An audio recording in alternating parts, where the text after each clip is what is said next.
남의 양방 목장을 계속 넘은 거예요 지금. 목장. 잘못 갔다. 목장을 경계선이 아니라 이제 사설 어떤 네. 목장의 를 넘어간. 계속 중국 땅에서 계속. 네, 맴도는 거죠. 그러네. 아하. 어떡해. 그래서 방향을 잃고 더 이상 어떻게 할지 몰라 하다가 이제 계속 정처 없이 걸었어요. 갑자기 뒤에서부터 차 경적이 울리는데 중국 변방대가 오는 거예요. 아휴. 근데 우리가 계속 그냥 방향을 잃고 가니까 이 사람들이 우리가 멈추자면 계속 뛰니까 총을 쏘더라고 저희 쪽으로. 어머. 근데 그 4살짜리하고 6살짜리가 막 엄청 스크림 우는데 주변으로 막 총알이 이렇게 뿅뿅뿅뿅 하면 막 나가더라고요. 영화 장면 같았어요. 인중통도 아니고.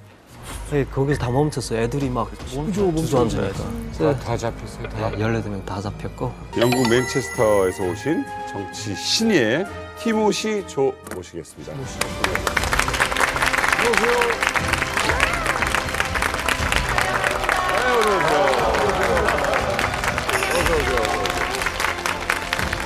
반갑습니다.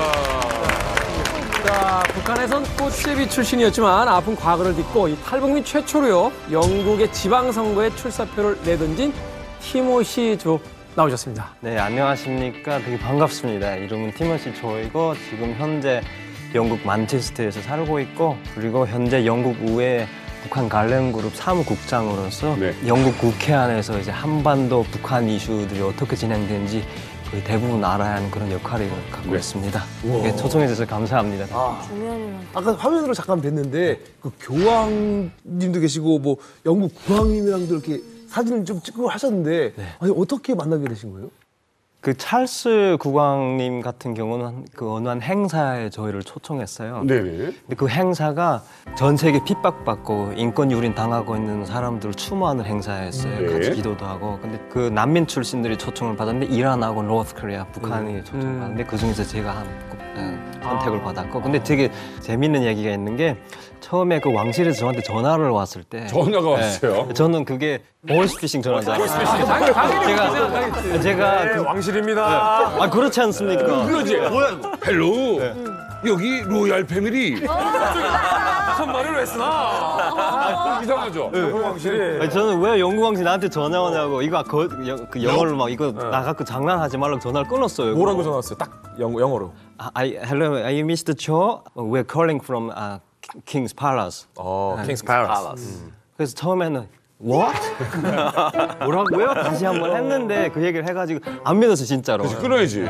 그래서 전화를 끊었는데 전화가 또 오더라고요. 그래서 다시 말해가지고 그럼 저한테 초청장을 먼저 보내달라 확인해야겠다 했더니 이메일을 고절해서 보내주더라고요. 그래서 만났는데 북한에서 왔다. 그리고 나서 탈북을 2번 했고 네. 4번 감옥행을 했다니까 그게 어떻게 가능했냐.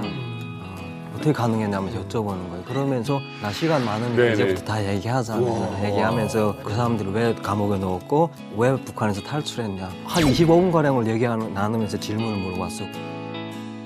여기가 제가 사는 지역이에요. 예전엔 여기가 인더스트리얼 그 자리였어요. 이제 차 배터리랑 만드는 공장이었어요. 이 지역이 옛날에 영국 신사들 모자를 만드는 공장이 여기 있었어요. 1922년도까지 엄청 많은 양을 여기서 수출했어요. 그 모자. 건물들도 다 노동자 옛날 그 노동자 숙소나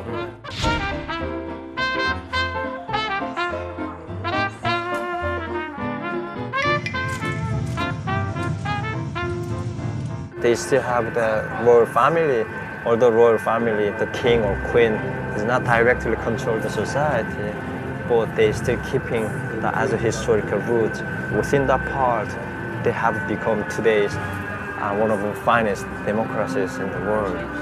So when I look at it within British politics and parliament, the Conservative Party is the longest party in history, although it was a ruling party, but through history and process, they have modernized, accepted, reformed, and they continue on that process. So as a big fan of history, when I look at it, I did not hesitate to choose Conservative Party and join the party, become a member and candidate. 컨설베이티브구나.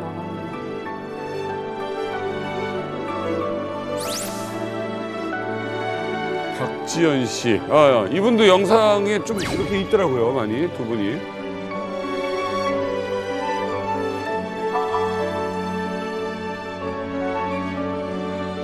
독재 시스템을 경험해봤고 선거란 그 의미 자체도 잘 몰랐는데 여기 와서 지역 주민들의 노미네이션을 받고 후보자로 거듭나고 출마하는 게 한 표 한 표가 엄청 소중해요.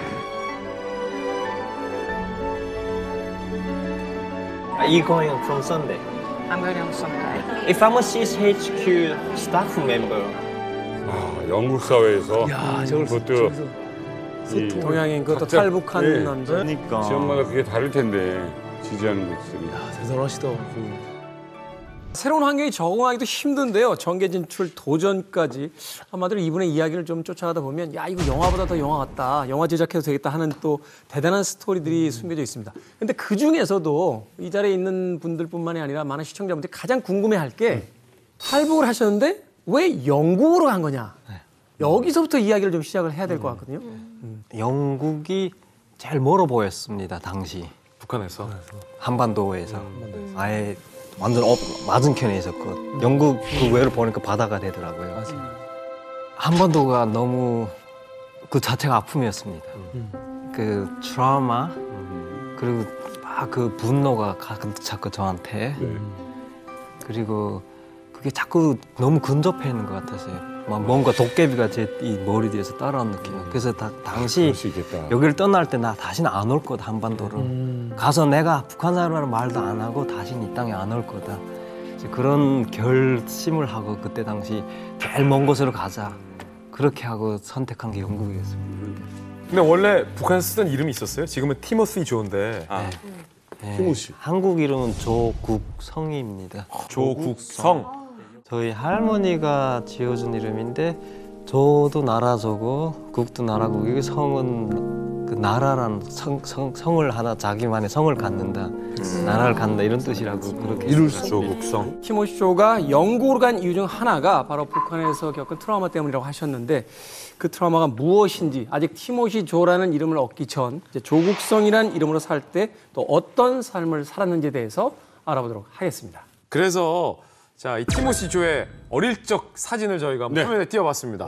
이름 조국성. 귀엽죠? 야, 얼굴이 1980년 함경북도 온성의 한 아파트에서 태어났어요.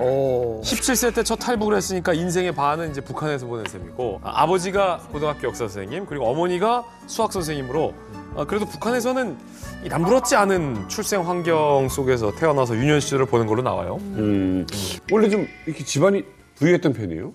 그 교육자의 집안이다 보니까 부유했다기보다는 그렇게 어렵지는 않았습니다. 네, 어렵지는 않았고 사랑을 많이 받았던 것 같아요. 네. 부모님 둘 다 교사다 보니까 학생들이 많았고 그래서 학교 가면은 아버지가 선생님이고 어머니가 선생님이니까 되게 다 챙겨주고 네.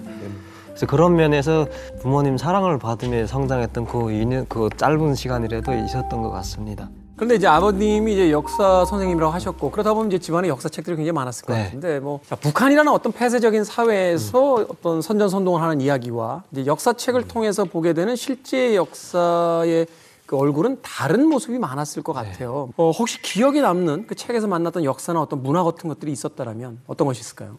프랑스 혁명 같은 거라던가 그리고 산업혁명 그리고 아메리칸 레볼루션 미국 혁명 1776년 읽었는데 나누지 말라 이렇게 아버지가 하시니까 저한테 통제를 하니까 저는 궁금증이 많았습니다. 왜 읽는데 나누지 말라 밖에 나가서는 이런 면에서 질문을 많이 했던 것 같아요. 제가 아버지한테 그때 당시. 아버지 입장에서는 좀 조심스러운 거지. 얘가 혹시라도 나가서 무슨 말 한마디 했다가 잘못하면 큰일 나니까. 그래서 좀 조심해라 그랬던 것 같아요. 아버지는 알고 계셨던 거예요. 그렇죠. 특히 제가 여쭤봤던 게 기자가 될 수 있습니까? 이렇게 여쭤봤어요. 저는 기자가 되면 세계를 다닐 수 있는 걸 생각했어요. 근데 북한은 일반 사람들은 여권 가지고 해외를 갈 수 있다는 생각조차도 못하니까 제가 그 질문했을 때 저희 아버지가 답을 못 하시더라고요. 아버지는 알고 있었을 것 같아요. 왜냐면 아버지가 역사 선생님이신데 내가 알고 있는 역사와 아이들에게 가리키는 역사가 다른 내용이니까 아버지는 굉장히 매우 괴로워하셨을 텐데 내 아들만큼은 온전한 역사를 읽게 했지만 밖에서는 얘기하지 말라. 하지만 아들이 꿈꾸고 싶어하는 기자가 돼서 온 세상을 둘러본다는 건 북한에서 불가능하니까 아버지가 굉장히 괴로워했을 것 같아요. 아버지는 아셨을 것 같은데 이게 좀 문제가 있다는 거지 체제가. 아버지가 되게 죄책감이 시달렸었나 봐요. 자꾸 거짓으로 된 교육을 하다 보니까 네. 우리가 컨시언스가 교육자로서. 있잖아요. 여기가. 양심. 네, 양심 때문에. 그러니까 혼자 고통스러워 하시다가 어쩌다가 충돌이 있는 사건이 아마 있었던 것 같아요. 제가 정확히는 알 수는 없는데 그러니까 여러 가지 케이스 충돌로 해가지고 그때 당시 가지 않으면 안 될 수 있는 상황이 되었던 것 같아요. 몇 살 때쯤이에요? 제가 그때가 9살 때인 것 같아요. 그러면 아버지가 어떻게 됐다는 거예요? 이제 탈북을 하신 거예요. 중국으로 먼저 나가신 9살 때. 갑자기? 아니면 미리 얘기하고? 갑자기 이제 탈출하셨어요. 아니 아버지만? 혼자? 두 분 다 가셨어요 그때. 집에 왔는데 갑자기 그 싸늘한 느낌이 방 안에. 야. 그러면 아침 식사를 거기서 같이 나눴는데, 근데 저희 부모님들이 그런 식으로 가지 않았다면 이제 그 가족 다 수용소로 보내졌을 상황이고, 아니면 다 같이 갔다면 되게 위험할 상황이었으니까. 네. 아니 지금 저는 이야기를 들으면서도 이게 무슨 상황인가 싶은 게 이제 아버님이 좀 정치적으로 좀 이렇게 힘든 상황이 되셨는데, 그러니까 아이를 남겨놓고 부모님 두 분이 이제 탈북을 하시는 상황이 벌어졌다. 그때 외할머니가 근처에 사셨어요. 그러니까 이제 할머니 집을 갈 거라고 이렇게 또 생각하셨고 두 분이. 그리고 떠나고 나서 기차역으로 제가 뛰어갔었어요. 근데 기차가 이미 떠났더라고요. 거기 기찻길에 털크덕 앉아가지고 막 펑펑 울긴 했는데 몇 시간 동안. 그리고 집에 와가지고 엄마 아빠 옷 다 꺼내놓고 막 밤새 울고 그다음 할머니 집 뛰어가기 시작했거든요. 제가. 네, 그 상황이 되게 뒤죽박죽이 된 상황이 되었어요. 그 다음 날부터 내 인생이 완전 사랑받던 아들이 이제부터는 더 이상 우지할 데 없는 그런 상황을 느꼈는데, 자세한 이야기를 알 수도 없는 나이잖아요. 9살이면. 그만큼 긴박한 상황이었어요. 그랬을 것 같습니다. 그 말도 못하고 그때 당시 말했으면 제가 이해를 못했을 상황이었고. 혹시 중간에 원망스러운 적이 있었다면? 있었습니다. 네. 당연히 있었고, 그 막 설 때랑 명절 때랑 그 생일 때랑 제가 그 맨날 그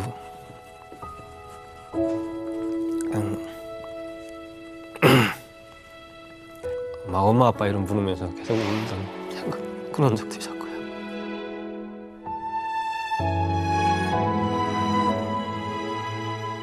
친척 집을 한번 갔었습니다. 큰아버지 집을 기차를 타고 큰아버지 집을 딱 들어갔는데 그 식탁 위에 옥수수 빵하고 이렇게 죽이 있었어요. 김이 몰몰 나는 게 너무 배고파서 들어가서 아 이제 먹게 됐구나 이런 생각을 하는데,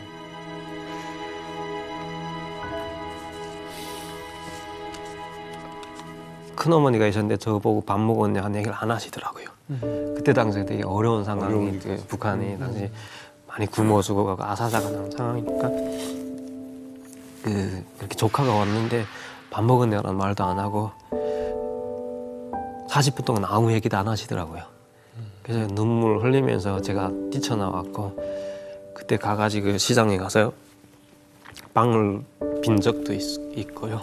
그러니까 사실 꽃제비라고 하면은 아마 티모시 같은 경우는 단신 꽃제비였어요. 그러다 보니까 아마 저처럼 무리 꽃제비였던 것보다 훨씬 더 힘들었을 거예요. 왜냐하면 단신 꽃제비는 보호해줄 사람이 없거든요. 그리고 사실 꽃제비를 하다가 친척집에 돌아가는 친구들도 있어요. 근데 대부분 다시 다 꽃제비가 돼요. 왜냐하면요 모르는 사람한테 눈칫밥 먹고 버림받는 것보다 아는 친척한테 눈칫밥 먹고 버림받는 게 엄청난 더 큰 상처더라고요. 그래서 저랑 같이 꽃제비던 친구도 이제 나중에 친척집에 들어갔다가 한 2주 만에 다시 저희한테 합류했었어요. 아이고. 어떨 때는 기차 승강대를 이렇게 매달려서 막 4시간씩 달린 적도 있어요. 근데 새벽에 승강대 이렇게 앉고 있는데 어느 순간 졸아가지고 이렇게 되더라고요. 근데 안 죽었더라고요, 제가. 그런 적도 있었고, 기차역에서 트랜스텐에서 자고 아침에 딱 일어났는데 등이 너무 아파가지고 그 친구한테 물어봤어요. 등이 왜 이렇게 아픈지 좀 봐줄래 했더니 그 빈대가 이제 살을 뚫고 들어가가지고 이렇게 울룩불tuk해 이제 빈대가. 그래서 그 죽여달라고 했어요. 그랬더니 그 친구가 이제 그 바늘갖고 이렇게 다 찍었어요, 하나하나. 등이 막 피가 막 이렇게 범벅이 되고, 근데 그때 그 순간에 옆에 어떤 다른 꽃제비 친구 어린 2명이 굶어 죽은 시체가 그때 있었어요. 저희 옆에. 아침이 됐는데 그 시청에서 나와가지고 이제 시체를 둘둘 말아가지고 달구지 싣고 가는 거 있잖아요. 그냥 아픔을 못 느끼겠더라고요, 그거 본 게. 근데 그런 게 안 잊혀져요. 그래도 교사였고 교사의 자녀잖아요. 그래도 학교는 갈 수 있지 않았을까요? 근데 그게 상당히 힘들더라고요. 그 반역자 자식이라는 그게 저희 아버지가 첫 케이스가 되다 보니까 그 지역에서 또 곧 존경받던 선생님이셨으니까 와 못 다니겠더라고요. 갈 수가 없어요. 네. 근데 나중에 이제 할머니 집을 갔고 외할머니를 제가 엄마처럼 의지하고요. 그래서 같이 할머니하고 살게 되었습니다. 나중에. 근데 이제 나이가 차면 뭐 학교는 지금 다니지 엄두도 못 내고 군대 가야 되고 뭐 이 사회생활을 해야 되는 거잖아요. 북한은 군대 의무적으로 가잖아요. 네. 근데 뭐 밥은 먹여주잖아요. 그래서 지원을 했습니다. 동원부 갔는데 몇 살 때? 17살 때 안 된대요. 왜요? 아버지가 배신했기 때문에. 그래서 다 가잖아 내 친구들. 왜 나는 안 되냐고 이거 의무가 아니냐 했는데 너는 블락리스트고 에너미 클래스 적대 계급. 예. 출신 성분이 떨어졌어요. 적대 계급. 에너미 클래스. 그때 딱 드는 순간이 이 땅에는 희망이 없구나. 내가 만약 결혼해서 애를 가졌다 해도 내 자식들이 이제 그 딱지를 그대로 이제 반역자라는 그걸 갖고 이제 태어나게 되고 그럼 태어난 삶 자체가 이제 그때부터는 고통 속에서 들어가는 거게. 군대를 못 가게 국가에서 받아 안 주잖아요. 그러면 17살이 되면 북한은 모든 사람들이 다 직업을 받아야 돼요. 모든 사람들이 다 조직 생활을 해야 되니까. 그러면 티머시 조 분 같은 경우에는 군대를 안 가면 조직 생활을 해라. 근데 어떤 데를 보내냐? 국가에서 제일 힘든 계층의 직업을 주는 거예요. 탄광, 농장, 어디 건설, 돌격대 이런 데 보내요. 이런 데 보내서 이 사람들이 거기에서 가서 그냥 뭐 정말 감옥처럼 일을 하는 건데 거기도 분명 다 계급이 있고 사람들이 어떤 출신선 분들 거기도 있어요. 아이고. 이런 사람들은 제일 하층 바닥에 가서 일을 하거나 이럴 때도 계속 감시를 받아요. 조그만 사건가 있으면 이런 사람들한테 다 뒤집어 씌워. 한 가지가 있다고 저한테 얘기를 해주더라고요. 그게 뭐냐 했더니 아까 말씀하신 대로 탄광에 가라고. 아이고. 북한에 있으면. 근데 제가 갈 수 있는 그 라인은 보니까 탄광이 갱이 작아가지고 막 기어 들어가서 탄을 캐면 수직갱이라 해서 30m를 내려와요 직선으로. 우와. 그다음 이렇게 들어가요. 안전도 담보할 수 없는 네. 거죠. 그래서 거기 간 친구들이 대부분 팔이 잘려온다거나 아니면 무너져 죽거나 이런 케이스들이 많아. 동발이 아예 없고 그냥 탄만 캐니까. 완전 고립됐고 이제 내가 더 이상 이 땅에 할 수 있는 그 공간은 없거나 완전 마지막으로 밀어붙이더라고요. 그때 그 느낌. 제가 그때 되게 화가 났어요. 나는 그래도 이게 이 나라가 공평한 사회주의 나라고 공산주의 나라고 그리고 누구나 다 기회를 주는 나라라고 알고 교육을 받았고 어릴 때부터 진짜 김일성 그 사람이 하나님인 줄 알고 그 사람이 죽었을 때는 3일 동안 밥도 안 먹고 통곡치며 울었던 적도 있어요. 하나님 신이 죽었다고 진짜로. 그렇게 제가 계속해서 유지하고 했던 그 믿음이 확 무너진 느낌이었어요. 그래서 이제 그때 탈북을 결심하게 됐어요. 나중에 17살 때. 네, 어디 가든 살아남겠지. 살아남자. 그러면 이제 탈북 한 번에 성공은 못한 것 같아요 보니까. 네, 못했습니다. 첫 탈북은 그래 당시 저희 아버지가 도와주셨어요. 그러니까 아버지 연락이 그래도 계속 됐네요. 나중에 보니까 저희 아버지 저를 찾으려고 노력을 했대요. 근데 그걸 저희가 몰랐더라고요. 근데 그때 당시 이미 한국에 계시고 저는 남조선이 어디 있는지도 몰랐던 것 같아요. 진짜. 한국이 어딘지도 몰랐고. 어린 나이 9살인데. 아버지가 연락이 어떻게든 노력을 하셨네요. 어떤 분이 갑자기 저희 집으로 왔더라고요. 어느 날 이제 군대도 못 가고 제가 준비를 하고 있어요. 제가 어딘가를 가야겠다고 이제 밧줄도 챙겨놓고 소금도 챙기고 이렇게 떠날 준비를 하고 있던 상황에 어떤 분이 집을 문 똑똑 두드리더라고요. 아버지 보내서 왔다. 와. 그 아주머니 분이 그게 몇 년 만이에요 아버지 떠나시고 나서. 뭐 한 7, 8년 정도 됐죠. 깜짝 놀라셨겠네. 그래서 저는 그 순간에 많은 원망했던 부분은 있는데 그래도 아버지가 왔다 가니까 되게 기쁘고 그리고 떠나려던 참이었기 때문에 또 그냥 가자. 그때 할머니한테 인사도 못 나누고 곧바로 나왔어요.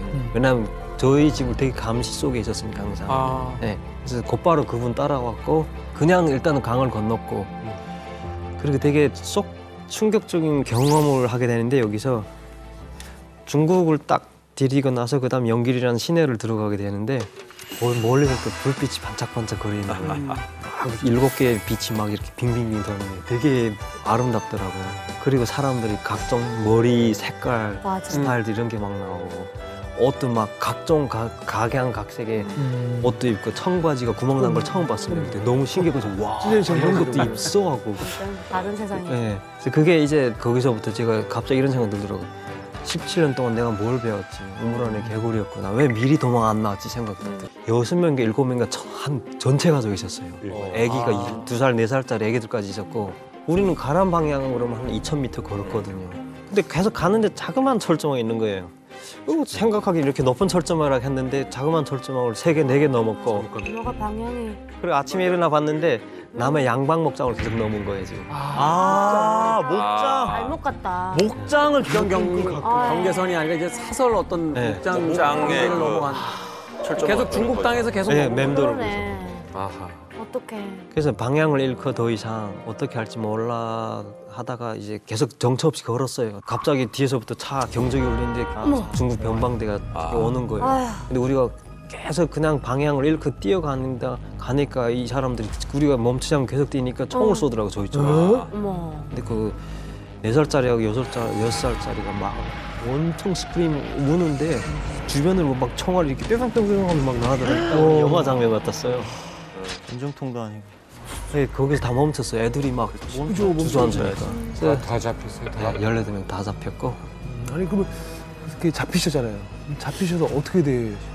변방 감옥에 이제 몇 주가량 있다가 북한으로 다 북송시키더라고요. 끔찍하더라고요. 북한을 나가는데 다리가 떨리고. 아유. 그리고 제일 먼저 들어왔던 질문들이 여기 그룹 안에 교회나 한국에서 온 사람들 만났거나 중국에서 그런 걸 만난 케이스가 있냐고 다 물어보더라고요. 그리고 뭐 어린애들한테는 손바닥을 펴보라고 혹시 기도하는 집에 들어간 적 있냐. 그리고 여기 지문 이런 걸 채워보면서 애들이 이렇게 열심히 기도하다 보면은 간절하게 기도하다 보면 여기에 지문 여기에 굳은 살이 발견해요. 그러니까 이제 그런 식으로 그 협박을 하는 거죠. 니들 손범 다 나와라고 해서 아이들이니까 사실은 겁을 줘버리면 실제로 그런 게 맺혀지지 않는데도 불구하고 먼저 이제 그 자백하게 만드는 그런 효과를 가져오는. 어떻게 되는 거예요 이제? 어디로 가는 거예요? 보이브 일단 구르장으로 저희가 다 들어갔어요. 안에 보니까 아마 정확한 숫자는 모르겠는데 아마 몇백 명을 있는 것 같아요. 전 그 구름에 들어가 있는 게. 근데 저는 제 들어가 있던 그 구류장이 공간이 너무 좁다 보니까 눕지를 못해요. 이렇게 다들 이렇게 등을 기대고 자는데 아유. 다들 얼굴을 보면은 엄청 무서움과 공포에 눈을 안 마주치려고 하고 서로. 그리고 이렇게 하고 이렇게 자는데 제 등을 이렇게 의지하고 있던 사람이 자꾸 저쪽으로 기우는 거예요. 너무 무거워가지고 제가 그때 그 아저씨한테 나 좀 조금만 좀 기대면 안 되냐고 이렇게 머리를 딱 돌리는데 시체가 퍽 넘어지더라고요. 그 등에 안 의지하고 있다가 죽었더라고요 보니까. 근데 보니까 등으로 이게 피가 흘렀어요 밤중에. 그 피가 제 셔츠에 막 묻어나오는데 그 느낌이 되게 지금도 안 잊혀져요. 너무 때렸나 보다. 맞은 거예요? 맞은 거. 고문을 당하고 이제 맞으니까. 근데 그 시체를 끌고 내가는데 죽은 시체가 그 이상한 느낌이 되게 이상했어요. 엄청 무섭고 공포감이 들고 막 손을 이렇게 움켜쥘 정도로 제 살을 꼬집을 정도의 느낌이 드는 그런 과정이었어요. 아니 그때 어렸었잖아요. 어렸더니 조국성 씨도 치료를 좀 심하게 받으셨나요? 제가 그 후유증 때문에 나중에 보니까 이 선거 캠페인 할 때랑 막 많이 걸으면 캠페인 과정에 몸이 막 육체적으로 피곤해가지고 너무 아파가지고 밤에 잠을 못 자는 거예요. 진통제 먹으면서 선거 캠페인을 다닌 적이 있어요. 가게 해달라고 했더니 할머니가 도와주시더라고요. 찾으셔가지고. 근데 이제 두 번째 탈북할 때는 이게 더 공포스럽거든요. 그렇죠. 첫 번째 탈북하다 붙잡혀서 취조당하고 구타당하고 고문당했던 경험이 있기 때문에 그렇지. 야, 한 번 더 잡히다간 이거 사실 총살될 수도 있겠다. 알지. 이런 공포심이 있었을 것 같은데 어떻게 하셨어요? 또 몽골로 가셨어요? 몽골은 트라우마가 심해가지고 더 이상은 못 간다. 위험해 진짜 몽골. 이제 그 저를 도와주신 분하고 이제 어떤 분의 도움을 받아가지고 이제 청도라는 지역까지 갈 수 있게 됐어요. 왜냐면 칭따오요? 네, 연방에서 또 잡힐 수 있으니까 무서워가지고. 멀리 갔네요. 네, 되게 멀리 갔어요. 가서 치료를 받고 한 달 가량 치료를 받고 이제 두 번째 탈북은 상해는 미국 학교다. 오. 상해에 있는 미국. 네. 상해. 상해 미국 상해는 뭐 미국 학교로 들어가. 상해만 해도 국제도시인데 거기 뭐 미국 학교. 네, 저 북경역에 가니까 그 다른 탈북인 여성 8명이 있더라고요, 거기. 그래서 거기서 9명에서 상해까지 기차를 타고 네. 그 우리가 들어갈 때 일단 공식적으로 못 들어가니까 담장을 뛰어넘어야 되죠. 학교, 네. 국제학교. 네, 국제학교 담장을 뛰어넘어야 되고 국제학교 담장이 높았어요. 거의 한 1.5m 이상이라고 할까? 그게 다 8명 여성들이었어요. 어린 아유. 친구가 11살이었고 제일 어린 친구가. 그나마 제가 남자였어요. 그래서 여의 땅 해가지고 넘었어요. 넘었어요. 저는 그 어린 친구를 도와주다 보니까 경찰이 막 제 신발을 막 벗기고 저는 발버둥칠 하면서 그래서 다행히 넘었어요. 넘어갔고 우리한테 종이장이 하나 있었어요. 네. 우리는 북한 난민이다. 좀 도와주세요. 살려주세요. 이걸로 미국 국제학교. 네. 들어가가지고 그 교장한테 보였어요. 학교가 막 난리가 났어요. 지금 갑자기 들이닥치니까. 애들은 공부하고 있는데 네. 지금 애들 막 뛰쳐나오고 지금 난리가 된 상황이에요. 그래서 이 교장이 나오더니 일단은 앉아 있어라. 어디 가서 전화를 하고 오더라고요. 아마 대사관 측에도 전화하겠지 그런 상황이 미국 그러니까. 대사관. 그러던 한 20분 있다 나오더니 우리가 일단은 여기가 디플로마틱 그런 정치적이나 외교적인 그 파실리티가 아니다. 일단 내보내야 된다는 거.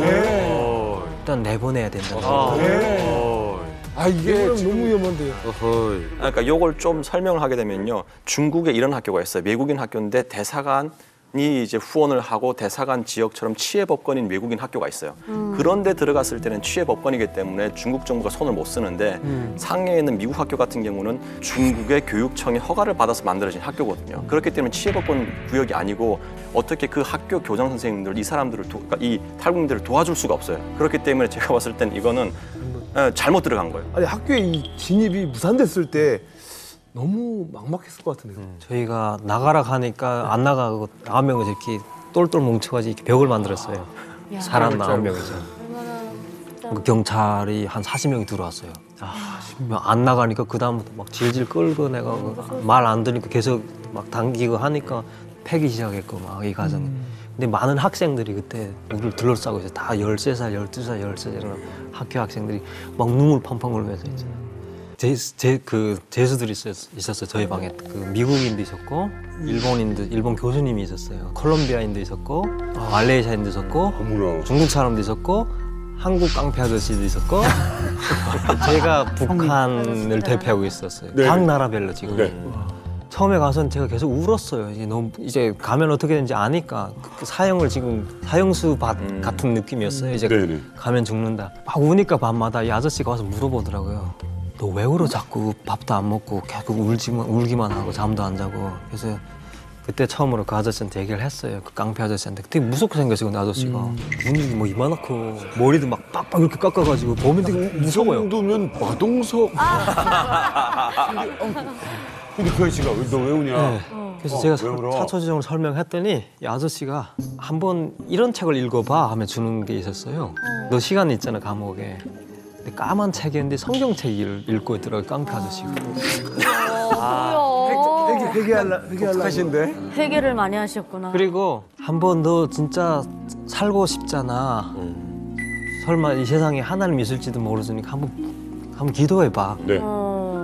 그래서 제가 그 아저씨 그 말에 저 미친 아저씨라고 했거든요. 지금 나 죽는다고 하는데 나보고 지금 그런 책을 평생 읽어보지도 못한 책을 읽으라고. 근데 갑자기 생각나는 게 그냥 우는 대신 한번 기도해보지 그러면. 하나님이라는 사람 한번 믿어보자 이런 생각이 들더라고요. 그래서 제일 먼저 그때 나왔던 말이 하나님 저 북한 가서 죽고 싶지 않습니다. 아멘. 북한 가고 싶지 않습니다. 아멘. 감옥에서 나가고 싶습니다. 아멘. 어린애들이 산타가 와서 선물 달라고 비는 그렇게 기도를 많이 했어요. 매일 엄청 몸부림치면서 기도를 하고 있는데 그러다가 이제 2명이 방문을 왔어요. 저를 감옥 밖에서. 근데 저를 방문할 사람이 없거든요. 누구 있냐면 북한 대사관밖에 없어요. 그래서 막 다리가 거의 풀려가지고 끌려가다시피 해가지고 내려갔는데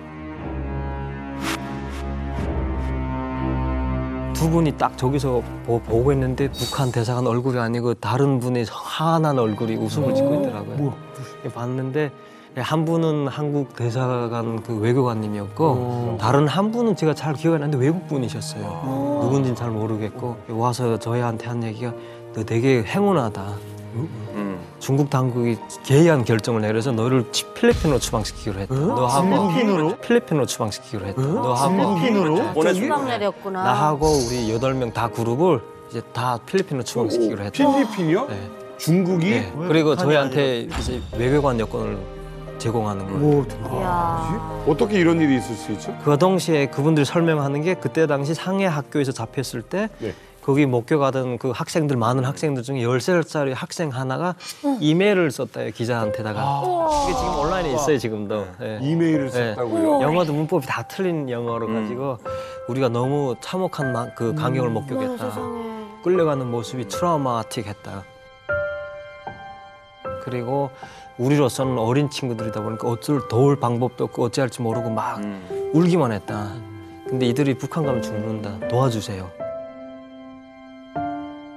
그 이메일 그 밑에 보면은 학교 측에서 또 증언 자료가 나왔더라고요. 그러니까 선생님들이 같이 해줘야 가능한 일이고 그 교장 선생님도 자기도 가슴이 아팠고 그렇죠. 공직자로서 할 수 있는 건 없지만 그 아이에게 사실은 어느 정도 그 힌트를 줬을 수도 있죠. 이게 어떤 이 국제적으로 보도의 힘인데 당시에 외신에서 이런 보도가 있었고 우리나라에도 이런 보도가 전해졌습니다. 네. 뭐 중국에서 이례적으로 인도주의적인 차원으로 미성년자 아이들을 풀어줬다는 거예요.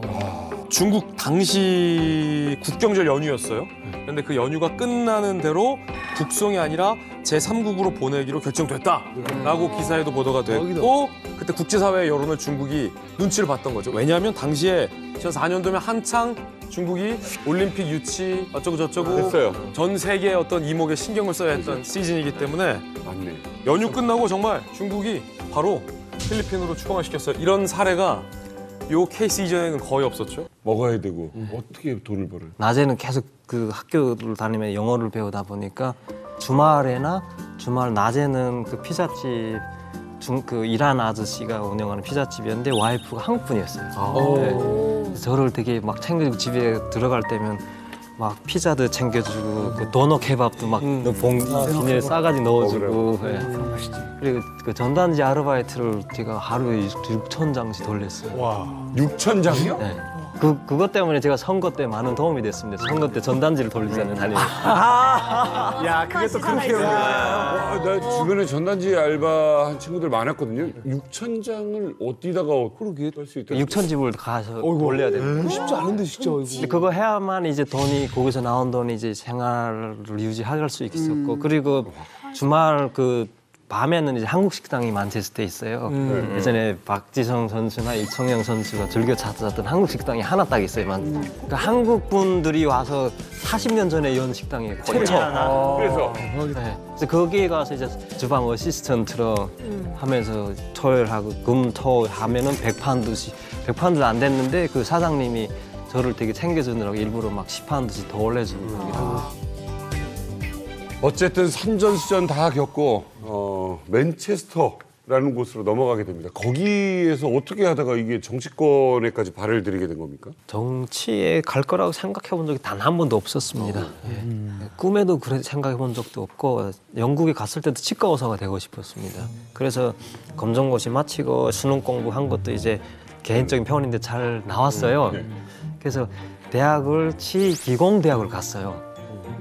그걸 졸업하면 국가고시를 봐가지고 치과의사 시험 패스할 수 있다. 왜냐하면 거기는 그 치기공대학도 영국은 직접 임상 들어가서 하는 거를 다 배워줘요. 한다 치료하는 것까지. 약간 치과의사 상이 있으세요. 약간 치과의사 상이 있으세요. 그렇습니다. 여러 가지 상이 뼈 있어요. 약간 하얀색 가운 입고 잘 어울리실 것 같아요. 근데 그 공부를 하는 과정에 성적은 잘 나오고 저도 재밌었어요. 이제 그 생물이나 그 해부학이라는 공부하는 게 재밌었는데 자꾸 이게 여기가 아프더지더라고요. 내가 지금 뭘 공부하고 있는지 여기가 자꾸 아파져가지고 마음이 자꾸 뭔가 방랑하고 있는 것 같았어요. 그런 과정에 내가 도대체 뭘 원하지, 뭘 공부하고 싶지 하다가 결국은 1학년 마치고 그만두게 됐어요. 그게 제 방향이 아니라는 걸 알게 됐습니다. 진짜 제가 원하는 걸 찾고 싶었습니다. 친구의 저희 탈북민 한 분의 간증 스토리를 이게 잠깐 일요일 예배 갔다가 들었어요. 근데 이 친구가 이런 얘기를 한 적이 있어요. 자기는 만약 영어를 하면은 학생들 들고 세계를 다니면서 북한의 참상을 알리고 싶다. 근데 그게 팍 꽂히더라고요, 저한테. 난 지금 영어를 하고 있지 않나. 그럼 내가 지금 영어를 하고 있는 상태에서 뭘 배워가지고 학생들 들고 다닐 수 있냐.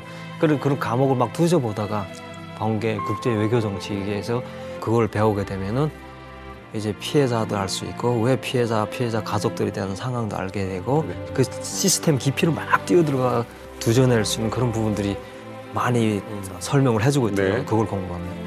그래서 이제 과학적으로 공부한 그 성적을 가지고 정치대학에 전화를 했어요. 나 좀 신청할 수 있냐. 근데 뭐 정치적 배경이나 그런 건 없다. 아예 모른다 했는데 한 자리가 비어 있대요. 받아주겠다. 당시 그 A레벨 가지고. 그래서 대학을 정치 외교 학과를 살포드 대학교라고 이제 만체스터에 있는 대학을 들어갔습니다.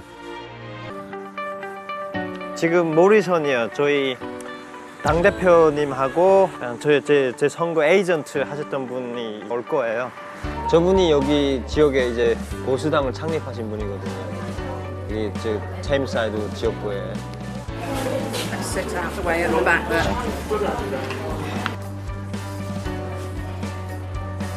Lady Cop agent. Your special agent. She's my special agent for 3 times. Yeah. And your chairman and president. Yes. Don't forget And that. she's still the president. 그렇지, 조크가 있어야지.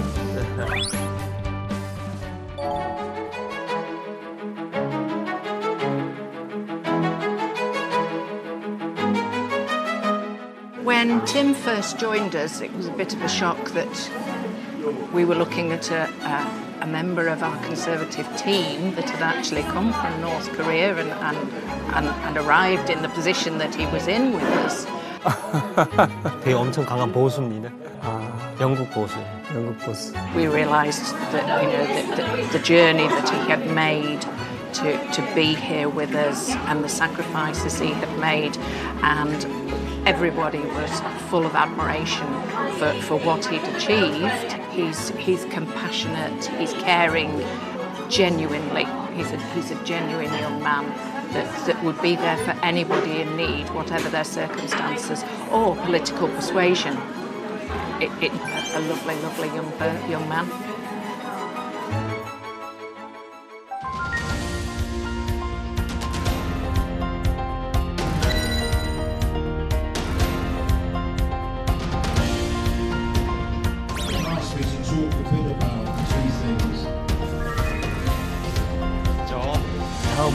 푸드방크.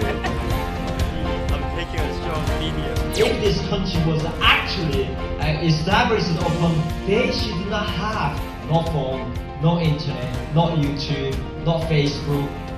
Kind of shocked, kind of.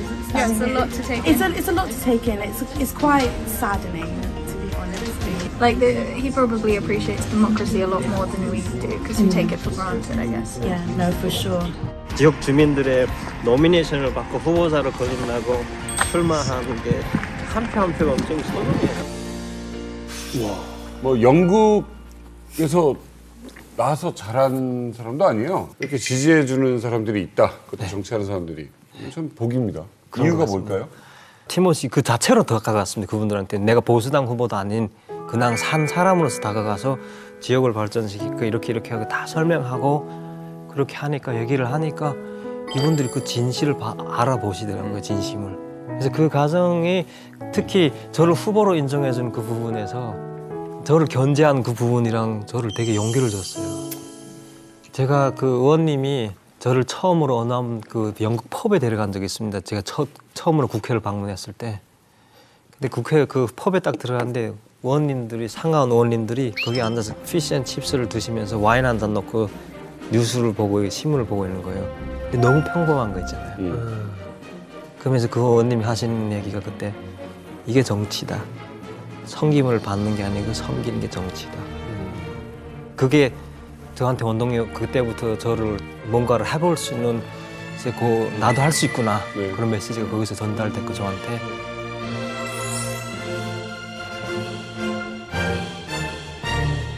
그 티모시 조 같은 경우에는 뭐 일단 북한에서 왔다는 뭐 특별한 이야기를 갖고 있는 측면도 있지만 그것만 갖고는 저는 그 자리에 갈 수 있었다고 생각하지는 않거든요. 왜냐하면 정규 교육을 사실상 거의 받지도 않은 상태 속에서 어려운학교에서 공부해서 그다음에 대학까지 가고 대학에서 정치외교학을 전공하고 그다음에 와서 또 노숙자를 돕는 등 그 풀뿌리 운동들을 좀 했고 이런 것들을 종합적으로 판단했을 때 그 당에서 우리 당의 후보로 적격하다라고 판단했던 것 같아요. 그래서 그 자리까지 갈 수 있었던 거지.